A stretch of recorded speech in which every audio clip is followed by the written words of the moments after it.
കേന്ദ്ര petroleum and tourism സഹമന്ത്രി സുരേഷ് ഗോപി മുണ്ടക്കൈ സന്ദർശിച്ച ശേഷം വാർത്താലേഖകരുമായി സംസാരിച്ചു. അതിൻ്റെ തത്സമയ സംപ്രേഷണമല്ല, ഇത് റെക്കോർഡ് ചെയ്ത് കാണിക്കുന്നതാണ്. അപ്പോൾ നിങ്ങൾക്കറിയുന്ന പോലെ സിഗ്നൽ തകരാറ് വന്നത് കാരണം നമ്മളത് റെക്കോർഡ് ചെയ്ത് കാണിക്കുമെന്ന് പറഞ്ഞു. ചില പ്രേക്ഷകരൊക്കെ യൂട്യൂബിൽ പറയുന്നു, കേന്ദ്രമന്ത്രിയുടെ സന്ദർശനം എന്താണ് നിങ്ങൾ കാണിക്കാത്തത്? സാങ്കേതിക പിഴവുണ്ടായാൽ നമുക്ക് എന്താ ചെയ്യാൻ പറ്റുക? അദ്ദേഹത്തിൻ്റെ വാക്കുകളിലേക്ക്. അല്ല, അത് പരിശോധിക്കണം. അത് നിങ്ങൾക്കറിയാവുന്ന കാര്യമായിരിക്കും അതെങ്ങനെയാണ്. അപ്പോൾ അത് പരിശോധിക്കേണ്ട കാര്യമാണ്.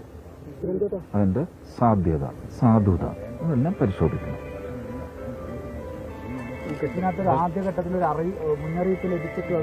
അല്ല, അതൊന്നും ഇപ്പം നമ്മൾ സംസാരിക്കേണ്ട കാര്യമല്ല. പാർലമെന്റിൽ ഉന്നയിച്ചു, അതിന് മറുപടി കൊടുത്തിട്ടുണ്ട്, അത്രയേ ഉള്ളൂ. അത് നമ്മുടെ ഇപ്പൊ കരുതലും കരുണയും സ്നേഹവും തലോടലും മാത്രമാണ് വേണ്ടത്. അതിനിടയ്ക്ക് ഇങ്ങനെയുള്ള കാര്യങ്ങൾ നമ്മൾ എഴുന്നള്ളിച്ച് ഒരു അസ്വസ്ഥത വർദ്ധിപ്പിക്കുന്ന ഒരു കാര്യവും ചെയ്യരുത്. അത്രയേ ഉള്ളൂ.